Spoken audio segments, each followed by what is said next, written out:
welcome everybody to the Journal Club, which is supported by Seattle Science Foundation.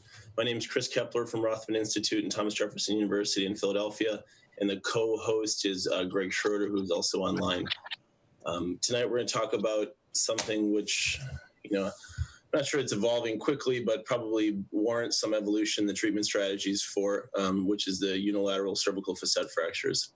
And, I thought when putting together these few intro slides, I was initially going to call, this initially the historic Alex Vaquero facet fracture decision tree, which is unbranched. But I thought he might be on the call and that was somewhat insensitive. So we're just going to call it the historical Jefferson facet fracture decision tree. That is kind of how we've dealt with these. Most people got an operation. I think in looking at the way that we were making these decisions, it was sort of heavily biased by the Spector paper, which is going to be discussed tonight. And so I don't want to steal the thunder for our fellows.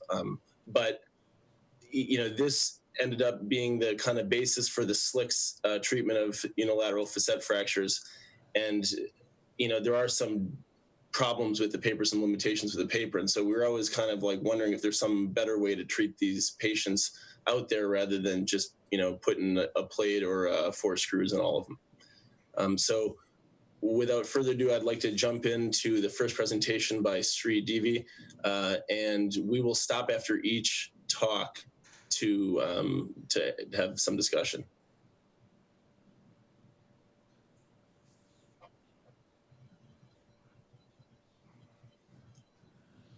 Sri?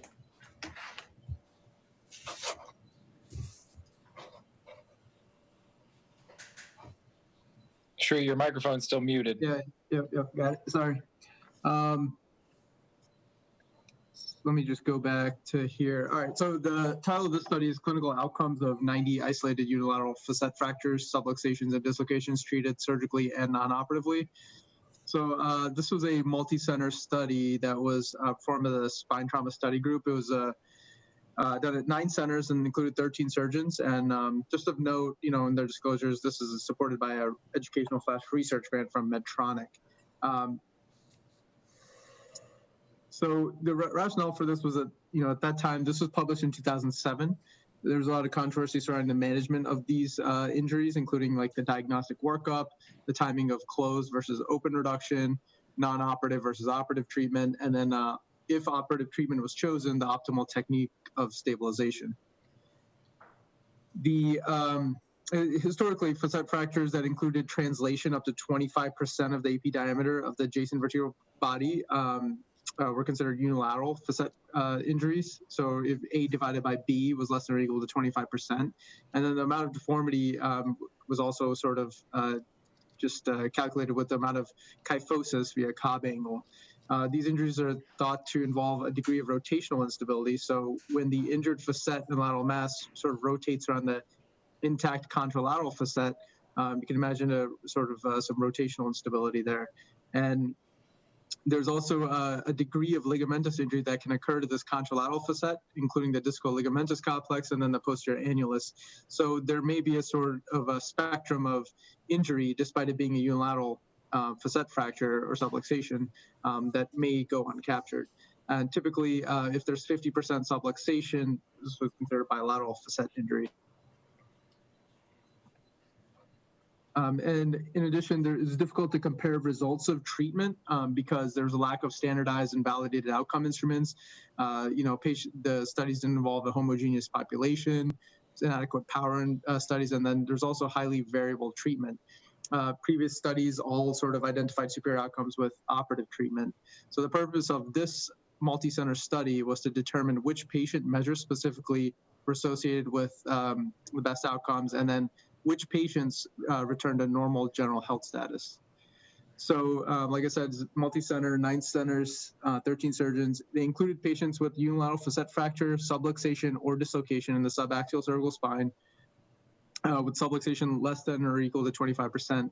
Patients had to be neurologically intact or just a unilateral single nerve root deficit. Only acute fractures treated within 3 weeks were retrospectively included. Exclusion criteria included patients with cord injury, subluxation greater than 25%, second level of injury, those outside the 3-week window, and then patients who had significant medical comorbidities or unable to read or comprehend the questionnaires. So as you can see here, the plain radiographs and CT scans of the patients were assessed. They were then classified into 3 types, type A, B, or C. Type A includes facet fractures. So A1 is the superior facet, and A2 is an inferior facet, and A3 is a floating lateral mass, which includes a pedicle fracture as well as a vertical lamar fracture or facet fracture that basically dissociates the lateral mass. The type B injuries include a degree of subluxation, or B2, which is a perch, and then B3, which is a dislocation or a locked facet. And then it's type C, or a combination of the two. And they assessed patients with flexion extension x-rays of follow-up, and outcomes were assessed using the NAS cervical spine follow-up questionnaire, specifically the PD subscale, which stands for pain disability. So it's referred to in the paper as NAS PD. And then also the SF36 score, specifically the PCS score, and then the subcomponent of the PCS score, the bodily pain, or the BP component. So in the study, 90 patients were included with a mean follow-up of 27 months. 72 were operative, and then 18 were non-operative. So pretty uneven groups. Within the operative groups, they further subdivided patients into less than 18 months and more than 18 months. I'm going to reason why. And I believe it was 34 patients in the less than 18 and 38 in the greater than 18. Mechanism, about 49% had motor vehicle accident, 31% sports, and 20% other.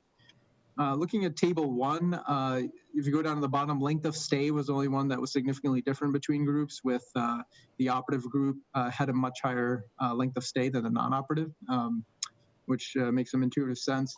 I just highlighted here the median age because I found this to be pretty interesting. The median age for both groups were 16.4 years. So it's a very young cohort, and the mean is 33 in the operative and 41 in the non-operative. So it's a severely right-skewed, positively skewed distribution in both groups. Just something to keep in mind. And table 2, again, no significant difference in injury level, mechanism, comorbidities, associated injuries, or gender. But if you look at type of injury, significant difference there. In the non-operative group, the vast majority were type A, and within type A, there were A1 fractures, so non-displaced superior facet fractures. And in the operative group, they were highly varied. I mean, almost sort of, pretty equally distributed between the 3 types. Other results they noted was that no difference in neurological involvement, such as root injury between subgroups. No complications were identified in any patients. They attempted to do multivariate regression for the 3 outcome scores as the dependent variable. The only significant difference that was found was that being in the long-term operative group, which greater than 18 months, was significantly predictive of a higher PCS score of 6.7 points compared to the non-operative group. And this is controlling for age, mechanisms of injury, and comorbidities. The other 2 dependent variables, which was the NAS PD score and then the SF36 BP, was not significantly statistically significant, but as we will talk about in the next slide, the authors noted that it may be clinically significant. Going down to table 4, one of their goals of the study was to see how these patients, compared to baseline normative patients. So looking at the top row, you see that the mean of the all operative group was 85, and then for the NAS PD, and that's compared to all the way on the right, 89.1 in the normative group. So that's significantly lower, statistically significantly lower. And same for the non-operative and all, which was again lower. And same thing for the SF36 BP, for the all operative, non-operative, and all was lower than the normative score, which was 75.2. This was not the case for PCS statistically. So sort of just summarizing these, basically the authors note that when comparing outcomes to population norms, it appears that the patients returned to near normal levels, but statistically significantly lower in a couple of the outcome scores they looked at. So they note that there may be more pain and disability in both the operative and non-operative groups. So if you have this facet fracture, you'll get back to somewhere near normal, but it'll still be worse than if you didn't have an injury. When you did multivariate regression for the operative group with a long-term follow-up, you had better PCS scores. And while the NAS-PD and the SF36BP scores did not reach statistical significance, they mentioned that the effect size may be clinically significant at 8.77, 9.34. And then authors also note that all floating lateral mass injuries, there were 4 of them, were all treated operatively and with posterior instrumentation. There are several limitations. It's a rather small cohort with uneven groups, low numbers in the non-operative group, and they all included mainly type 1, A1 fractures, and which are sort of less severe. And then they also allocated the operative group into short-term and long-term operative groups with 18 months as the cutoff, because it was noted that they trend towards better outcome scores at sort of that point, at that cutoff. So with that, there's some retrospective sort of selection bias with this, and then there was selection bias going into it because patients with more severe injuries were allocated to the operative group. In addition, as I mentioned when we were talking about the multivariate regression, they thought that a couple of scores were clinically significant, but if it's not statistically significant, I don't know if we can say that. And then MRIs were not routinely performed, so it couldn't really assess other nuanced injuries to like the discal ligamentous complex. So we'll stop there and we can sort of further discuss that. All right, thanks, Sri. Great job. So when you're looking at this, what's your kind of like take-home point from this? What should the viewers know for one line that you would know about this article? I'd say one line is most people are treated with surgery, and these people all get back to near baseline, but are not the same as those that didn't have injuries. Right. I mean, I think that's true, but I think one of the hard parts about this study is they clearly included patients who obviously needed surgery, right? To me, when I read this paper, like it's not a question. Should you treat somebody with a unilateral facet dislocation surgery or bilateral facet dislocation surgically, or for that matter, even a floating lateral mass, right? I mean, these are all clearly unstable fractures, and they kind of lumped them all together with what they classified as like A1 and A2 fractures, which are, questionably unstable fractures. So when I look at it, I'm trying to figure out exactly what it means. And oftentimes when you go to meetings or when you read articles, they'll kind of use this study to justify saying, hey, listen, we should operate on all of these. But when you really break it down, it's like, that's not really what it's saying, because what's really being said is if you include facet fractures that are obviously unstable, well, you should operate on them. But okay, right, we know we operate on unstable injuries. The question is really which isolated facet fractures are unstable. Yeah, Chris, I agree with you. It's pretty disappointing because this is a high-powered AO group of a multi-center study, and it really doesn't give you anything you can hang your hat on. And really, of the fracture we all kind of agonize over when people ask us the question, if it's a stable unilateral with a little bit of nerve root irritability, that you have to operate on, or can you treat it in a collar? That's the one we'd really like to be able to use this group to help us answer the question. I don't think this study really did that at all. Yeah, I have two questions. One is anybody on the call a part of this paper? Because I cannot believe that the median age actually is 16. That seems like a typo. That's what I thought as well, but seemed like that would mean, like half the patients are 16 or less. It seems unbelievable. And the second thing is, I think what it shows you is you get a bunch of people in the room, and this has been our experience. And everybody thinks, yeah, we do a ton of these, and then when you actually drill down and you see what patients you have follow up on and where you have X-rays on and what the numbers actually are, you don't have as many of them as you think, and you end up publishing sort of a hodgepodge group because no one has 95 unilateral facet fractures. They just think they do. And Chris, I would make one other comment about that. So when we're trying to validate the new AO spine classification, and when we just look at the A, B, and C's, we can validate it with moderate to good reliability. But when you look at validating the facet fractures, we have absolutely horrible reliability, which means that even if there are people who think that they have a lot of them, we can't even decide what a real facet fracture is and what is a lateral mass fracture and what's a floating lateral mass fracture. Fracture. That it's really hard to get the literature to give you a clear answer no matter what you try.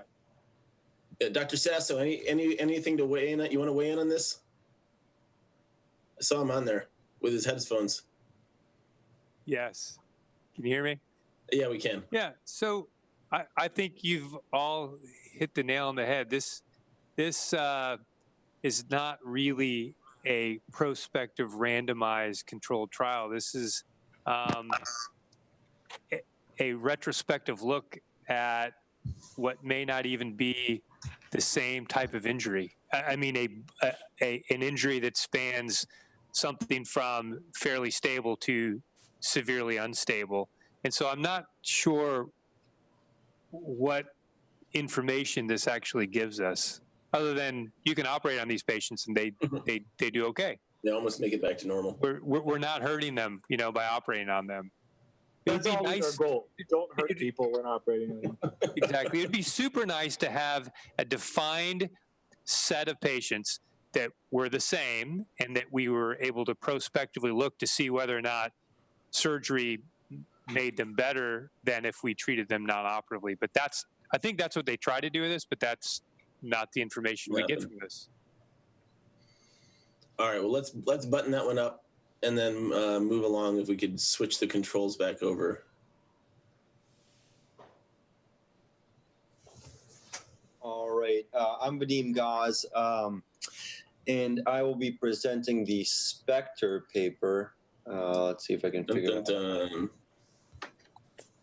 There we go. Can you hear me okay? Okay, cool. Yeah. So this is an older paper from 2006, but frequently cited when it comes to the non-operative treatment of unilateral facet fractures. And it's worth kind of delving into the details here. The purpose of the study was really to identify CT characteristics that predispose these unilateral facet fractures to failing non-operative treatment. So this is a retrospective study out of a single center of 24 patients with unilateral facet fractures that were initially treated non-operatively. It's worth looking at the exclusion criteria that include lateral mass fractures, contralateral facet dislocations, polytrauma patients if the polytrauma injuries affected the treatment, patients with multiple cervical facet fractures, although you can have unilateral facet fractures at multiple levels and still be included. And then I think the important one to note is patients that underwent immediate stabilization, and that was up to the discretion of the surgeon, were not included in this. At Jefferson, right? At Jefferson. So they somehow came up with For everybody. But by and large, he said, look, we looked back on these patients and they really followed the Punjabi and White criteria of if there's 3.5 millimeters displacement or 11 degrees rotation. That's like pretty much who these immediate operative patients were, and otherwise they tried to treat these injuries non-operatively. They took a lot of CT measurements measured by 2 independent blinded observers, and there are 3 that are worth really honing in on. The one all the way on the left is the articular height, and that is the length of the articular surface of the fracture fragment, and that's different than the absolute height, which is that middle image. That's the cephalocaudal height going from kind of the tip of the facet down to the fracture. And then other measurements were relative to the contralateral lateral mass, and that's the cephalocaudal tip-to-tip height, which is depicted in that rightmost image. The results, so 24 patients with 26 facet fractures, and the two cases, both of them had C5 and C6 unilateral facet fractures, and they were actually successfully treated non-operatively. So I don't think this confounded the analysis too much. A quarter of these patients had radiculopathy on presentation, and that included pain and sensory changes as well as weakness. And only 2 of these 6 patients eventually underwent surgery. So that's another good thing to note. And then probably the most important thing to note is that only 5 cases failed non-operative management. So all of these risk factors are really evaluated, via these 5 patients. And the average time to surgery after failure was just over 5 weeks. So the CT risk factors that they found, the articular fracture height had a statistically significant difference in the failed non-op group, as did the absolute fracture height, average about 1 centimeter in the success group and almost 2 centimeters in the failed non-operative treatment group. And the absolute fracture height expresses a percentage of absolute height of the intact lateral mass, 41% in the success group, 55.5% average in the failure group. The graphs on the bottom depict each patient in the study for those criteria. And if we pick the middle one, which is the absolute fracture height, it's just important to know that there's a decent amount of variability there. So some patients with larger fractures had a successful treatment non-operatively, and some patients with smaller fractures failed non-operative treatment. So there's some variability in this cohort. So overall, the important take-home points here: radiculopathy and presentation may not be an indication for immediate surgery, as 4 of the 6 patients were still successfully treated without surgery. The study found that absolute fragment height over 1 centimeter or 40% of the intact lateral mass are at increased risk of failure of non-operative treatment. And although the articular fragment height was statistically significantly different, this really wasn't emphasized by the authors in the discussion. All the patients with fragments smaller than the criteria mentioned above were successfully treated non-operatively, but it's really important to note that about 2/3 of the patients with fragments larger than that criteria were still successfully treated non-operatively. And so it's important to know the limitations of this study. It's a retrospective study. There's some selection bias. A big part of that was, who was treated immediately with surgery and who wasn't. There's a very low number of patients that failed non-operative management, and there's no power analysis to accompany this study, which I don't think was as standard in 2006 as it is today. So overall, the big take-home points for me were: don't necessarily operate on radiculopathy right away. Probably the most important one is actually knowing how they measured fragment height and relative fragment height. So if you're going to quote those percentages and that 1 centimeter, know what you're measuring and the difference between articular and absolute fragment height. And then that really meeting these criteria is an indication for close follow-up. Maybe stand these patients up, get upright x-rays, and not necessarily immediate surgery. And the one caveat there is maybe patient dependability becomes a factor there, because if you don't think you're going to see someone in clinic after they present to the ER, that might impact your decision making. Thanks. You're muted, Greg.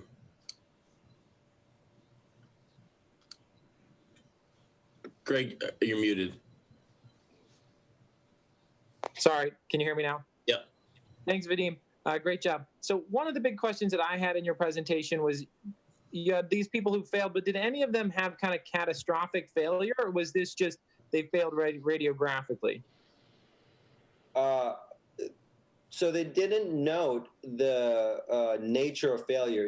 These people that end up paralyzed, or these people that end up slipping, 4 millimeters and end up getting surgery. I have no idea. I would only be guessing if I gave you an answer. They just said right. They considered failure late progression to surgery after attempting non-op treatment. But that's a really important question for us when we're thinking about how to manage them, right? Because if the worst thing that happens is they develop a little bit worsening radiculopathy, then maybe we should make all of these people really fail, even if they're do meet kind of your criteria, versus if they're becoming paralyzed, you don't want to wait on any of them.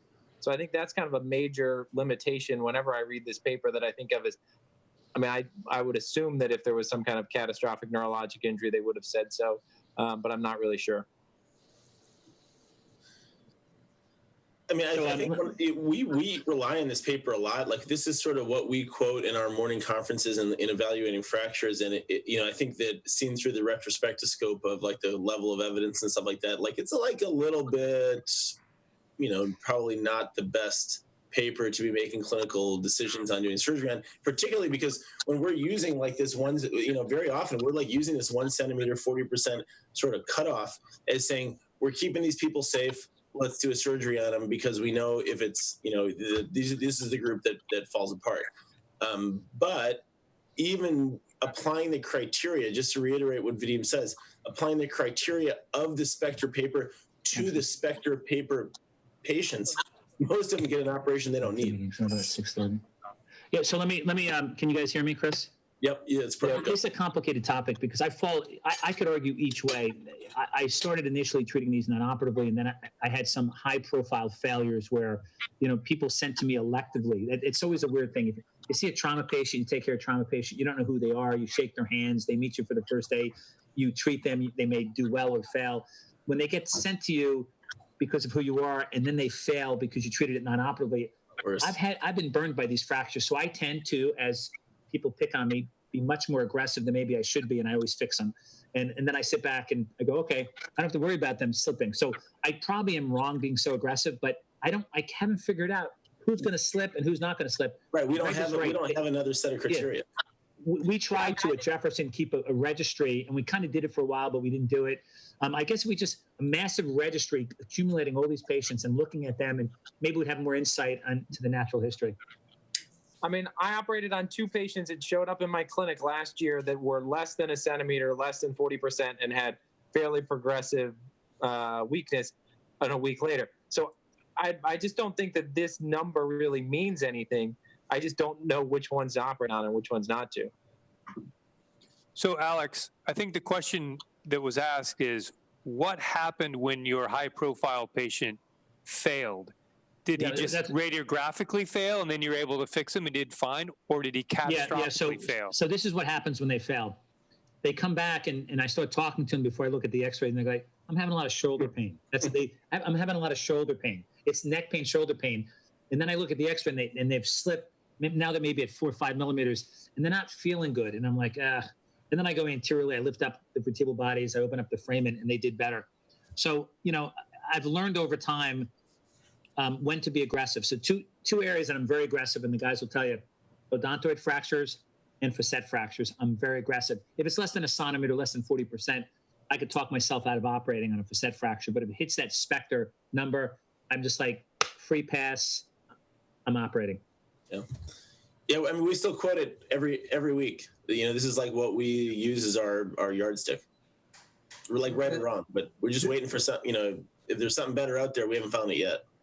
I just want to comment, as you guys were asking, like what the previous paper should have and probably could have determined was this question, like the type A1, type A2 in that paper is referring to these kinds of fractures. So if there are enough numbers out there, it could possibly be answered with like a bigger study. Alex, what's your operation for these? You do ACDFs or posterior? Try to put the facet back and fuse it posteriorly, or both? I'm a big advocate of going anteriorly, Jack, on these things. I've never had a posterior procedure fail. I've had anterior procedures fail. I've had floating lateral masses where I've gone anteriorly 2 levels, and they've subluxed. And I'm like, wow, I didn't undersize the graft. I thought I must have distracted too much. Never had a posterior procedure fail. Anterior procedure is so less painful. And if you could do an anterior trauma case, you become friends with the patient. You go posteriorly and they're miserable. So if I can go anterior, I will, but I've had anterior fail. Yeah, when you go front, it's the most terrifying thing in the world is when you go front back and you plated the front, and then in the back you realize you can still move the vertebra around with a coker. It's just not, it's like the fixation is not that strong. Exactly. I had an in-hospital failure of an anterior cervical plate after a single level facet fracture last year or 2 years ago. Like the patient was there for like 2 weeks because of other injuries, and before they left the hospital, they got standing X-rays and like the plate was falling off. Yep, I've seen that happen, Chris. All right, let's move on because we're at 6:30. We're at the midway point. So let's go to the next article.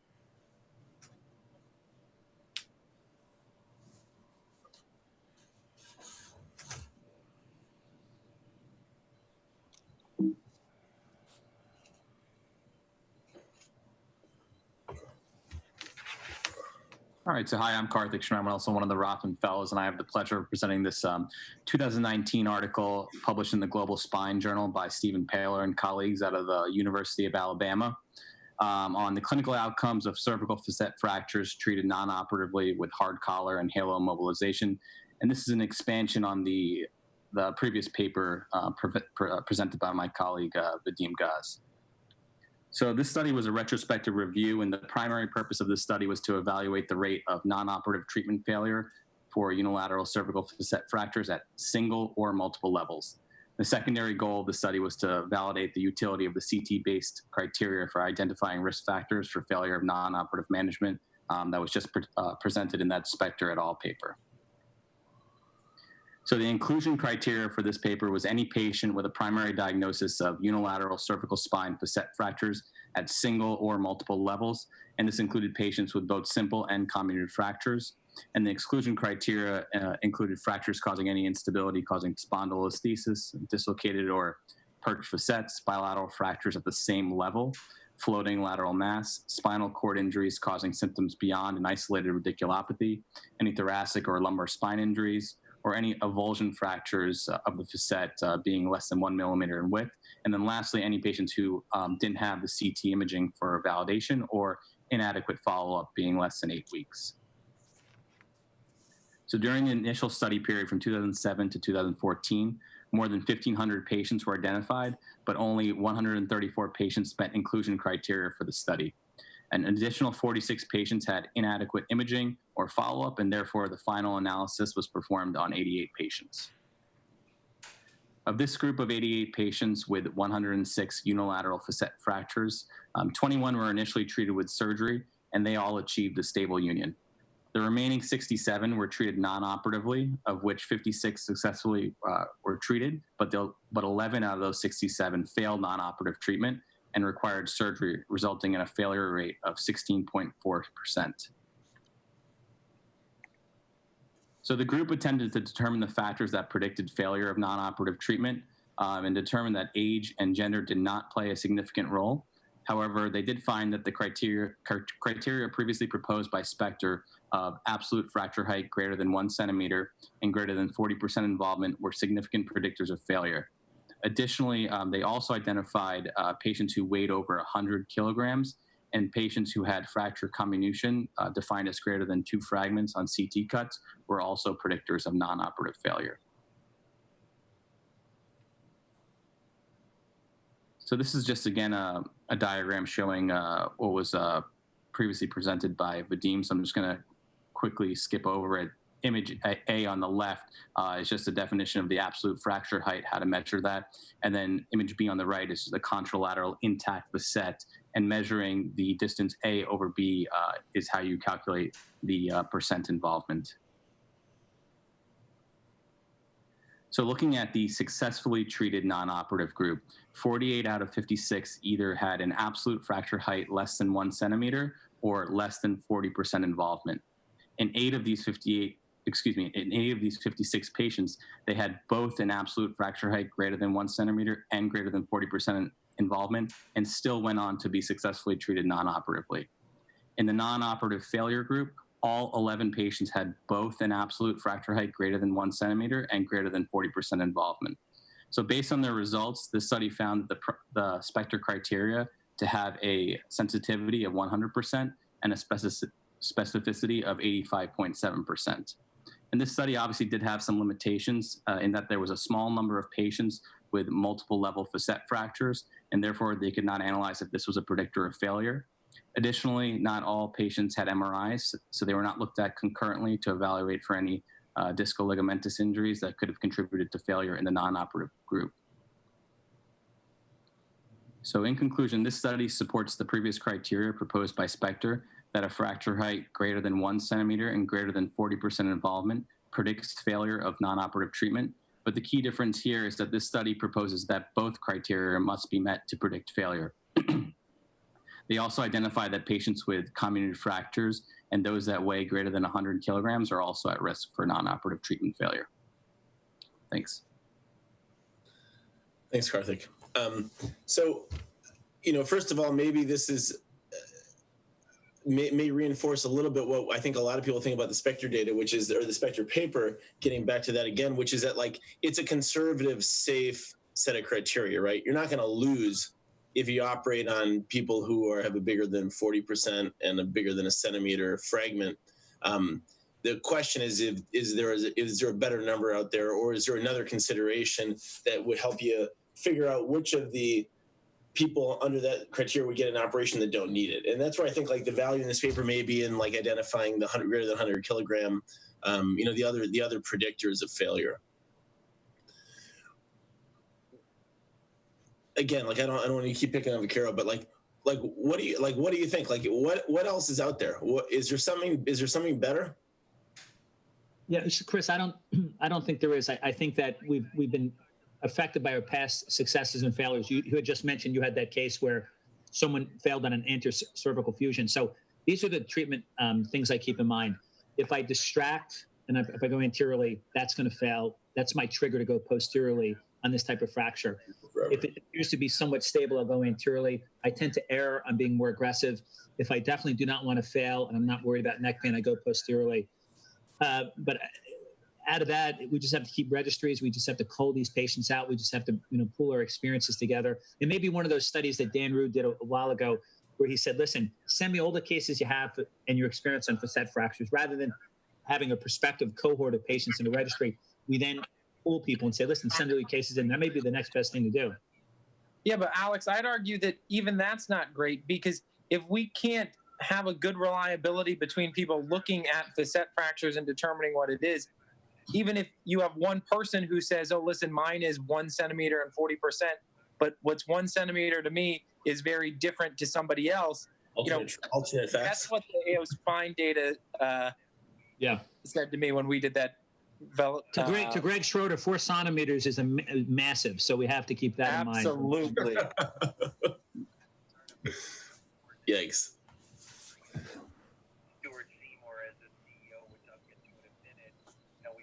All right, so let's tackle the last paper. Unless anyone else, I don't see anything. There's no questions on the chat. Keep them coming if anybody has anything they want to bring up. But in the meantime, let's move on to the last paper. All right, thank you. I'm Chad Donnelly. I'm one of the fellows also. So I think Vadim did a really good job picking these papers and ordering them the way he did. We kind of had the diagnosis that we talked about. Then we talked about the radiographic features, and then we talked about the symptomatic features. So now we're going to talk about one of the surgical ways we could treat these and who fails and who doesn't. This is a very good 2004 paper that was in Spine. It was a radiographic review of 87 patients.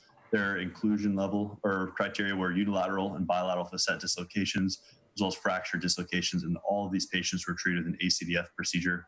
These were all one-level cases. The ones that they excluded are those that were some of the polytraumas, treated corpectomy, if they had other underlying things going on like infection, cancer, or if they had other cervical spine injuries. The goals from this paper were to report the incidence of radiographic failure, to identify who are these people that are failing, and identify the people that are not fusing these fixations. Go to the next slide, please.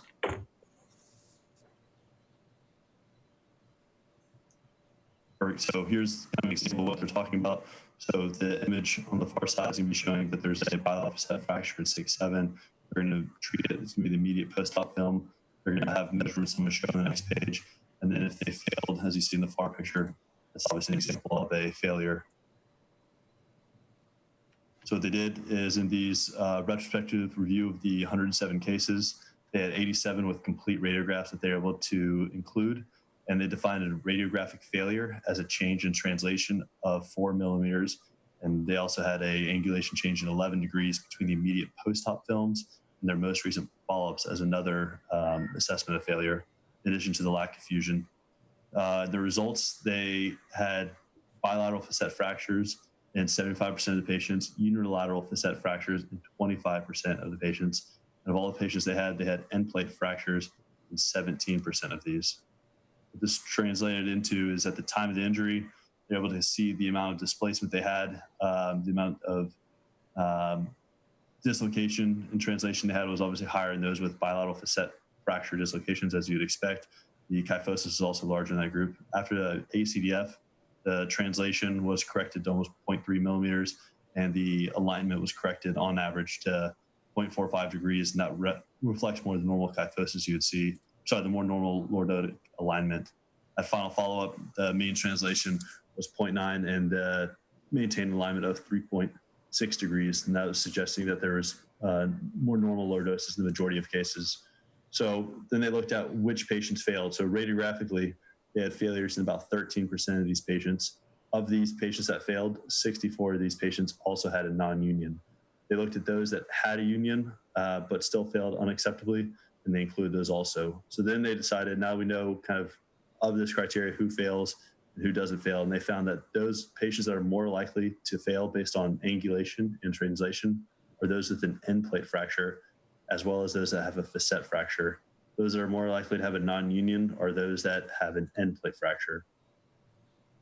Those that did not fail, which is also an important thing to note, are, this did not reach significant, but it trended towards there, as those that have improved lordosis on their initial post-operative films and those without facet fractures. They had worse translation on the initial post-operative films and those with facet fractures. They found that there's no correlation with radiographic failure in age, gender, if there is a unilateral versus bilateral facet injury, or if the level, like the C3, 4, 5, 6, 7 injury. There's the initial degree of translation or sagittal alignment. They said these were also not indicative of who would fail or who not, and who would do well from the ACDF. So kind of the take home from this paper is those with like a flexion distraction injury of the C-spine. What does that mean? Who are the patients that are going to do well? Who are those that are going to do poorly? A one-level ACDF, they determined, is not a reliable treatment for facet fractures, both unilateral and bilateral. When there's adequate lordosis that can be restored and the facets are intact, these facets will offer resistance to anterior translation. So they said that if there's facet fractures and there's no buttress, there's a higher shear force, higher failure rate. They also argue that in the one-level ACDFs is not a reliable treatment if there's an end plate fracture, especially if this is a superior end plate of one of the lower levels. This may lead to the interference with the fixation with the screws of the caudal vertebral body. They argued that a one-level ACDF failure was not associated with the initial injury kyphosis, and that a one-level ACDF is reliable for facet dislocation treatment. What they did not address is how much do these radiographic failures even matter. That was mentioned earlier by Dr. Schroeder. It says, do these failures have worse outcomes, complications, or revisions just because they failed radiographically? How does that correlate symptomatically with these patients? That was not addressed in this paper. There's a similar paper that was a follow-up to this study almost 13 years later. And what they found in this follow-up paper, just give it a mention, they looked at 36 patients that had bilateral dislocated facets that were treated with ACDF. In their group, they found a failure rate of 8%, which compared to the paper I mentioned of 13%. They also looked at the end plate fractures, which they said that 43% of those end plate fractures failed. They looked at those with facet fractures and said 4% of those failed. So in the time was similar to other mentioned papers, about 4 weeks of failure. So in this paper, which is similar to the one I presented, they had a facet fracture. It said the facet fracture might not be a risk factor. There's a text over there. Might not be a risk factor for failure, but in the absence of an end plate fracture in ACDF, it could be a reliable treatment option for patients with a single level facet dislocation. All right, thanks, Chet. I think there's like kind of two big takeaways from that paper. One of which is the end plate thing, and Dr. Arlay from University of Pennsylvania in the chat had just suggested the same thing, that the anterior surgeries fail with end plate fractures. The other thing is that it also seems like, maybe on a little bit longer time horizon, there's a premium placed on achieving fusion, in as much as eventually, like, fusion surgeries are a race between instability and fusion. And if you lose there, then the thing falls apart. And so, like, you didn't break the guy's neck. He comes in with a broken neck. Can you make a case here for, like, going all in on the old school autologous bone from the hip? Dr. Neil Anand, can you sell it in LA? Or are you really not there? 1, 2, 3. All right, fine. Moving on. Neil Anand has a robot name. He's never on any of these calls. It's just a robot that always signs in for him. So, but really, can you make a case for autograft or something like that as far as the non-union part of this? Maybe. Like, again, you didn't break the guy's neck. He broke his neck on his own. If I were going to do that, I'd just put screws in the back, though, because I don't think. The risk of failure is so low with a posterior fixation. Yeah. These are the cases, Chris, I go front back on. If I have an end plate fracture with a fracture subluxation, I have a low threshold for an anterior posterior procedure to keep it single level. Okay. Or if they're old, just do 2 up and 2 down in the back. Okay, so I would say I would usually do single level in the back. All right, let's go around. Dr. Blumenthal. Single level end plate fracture, single level unilateral facet injury, front back, or only posterior, or what? Well, it's interesting. I was just about to chime in and ping Rick Sasso, because I think he did the Chicago Trauma Fellowship a year or 2 after I did. And these bilateral facet, jump facets with posterior element fracture, they're tremendously unstable fractures, and anterior alone's not going to cut it. So I think you do have to go front back. And back then we didn't, have lateral mass screws. We were just doing wires. So we had to go further above, further below. But I think you can just go at the level of the injury now with modern fixation. But you got to treat. You got to treat the pathology. If it's anterior posterior pathology, you got to go where the action is and treat everything. The interesting thing is even with the era of posterior wiring, we did a systematic review, which a large portion of the papers captured were in the wiring era. Posterior fixation, even with wiring, still beats ACDF. Yeah, but all those patients probably have autogenous bone. Right.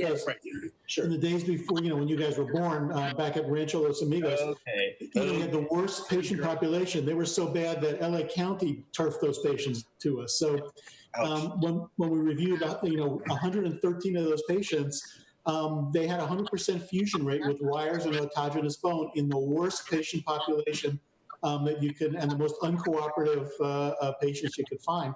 So there's something to it, but it's probably, a little bit of fixation and a lot of biology posteriorly forgives all sins. Jack, did you treat those with a halo? Do you use a halo? That's not, no, postoperatively we put them in a hard collar. For some reason we didn't operate on them. Obviously they did halos there, but they were hard collar patients. Yeah, so 2 questions. Most people don't want to be in any hard collars or any halos. So our fixation is so robust today that we've sort of forgotten the biology and let the fixation take over for it. In most cases, yeah, the 2 things that went away, and Rick, you remember the autographs that we used to take in the fellowship there. If they were a complete quad, we used to take tibial autographs. There were some amazing autographs we used to take. And I was going to ask about one of the papers, which was talking about non-surgical treatment with a halo. You just don't see a whole lot of people in halos these days.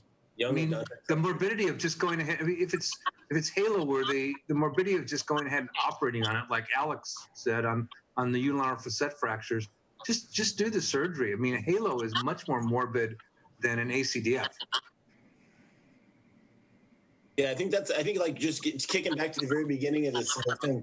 That's like sort of the takeaway from the first paper was that, like, post-op, they kind of get back to being normal people. Like it's not, a single level ACDF or whatever is not a real big detriment, even with the.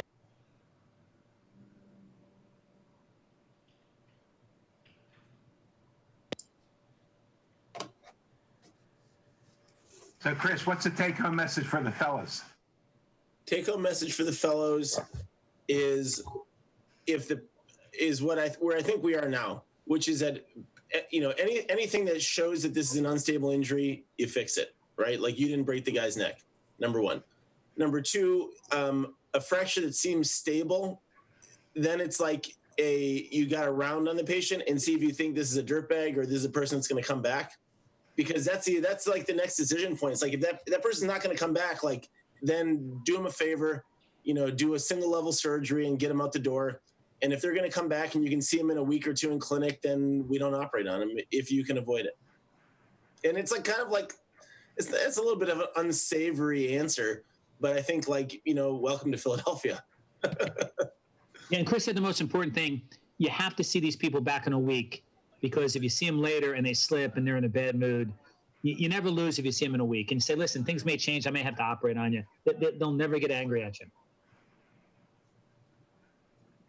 Let's see. I think we have there may be a couple chat things.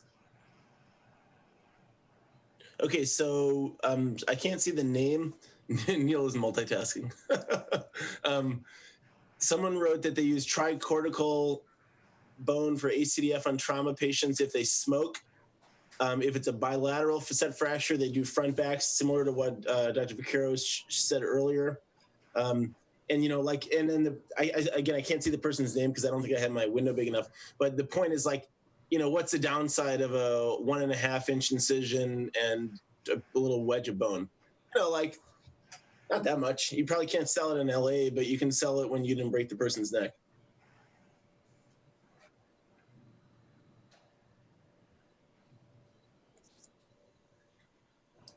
And agree, thanks. Any other pressing issues someone wants to bring up? Anybody have an axe to grind? Fix them all? Hey, good job. I think this was fun, like taking one particular piece of pathology and then looking at it several different ways. So, thank you very much for doing this, guys. Yeah, thanks, Chris. That was really good. Thanks so much. It was a good time. And great. Fellows, great job. Next time we'll have answers, Chris, okay? All right. Take care. All right, stay safe, everybody. Alex, I hope you enjoyed your ribs. They were great. My iPhone is destroyed. My iPhone. We saw you. I gotta get out the phone. It's disgusting. It was disgusting watching you eat. Just lick it like you usually do, Alex. Exactly. See you later. We should have recorded that. Oh boy. Should have. Hi, guys. They recorded it.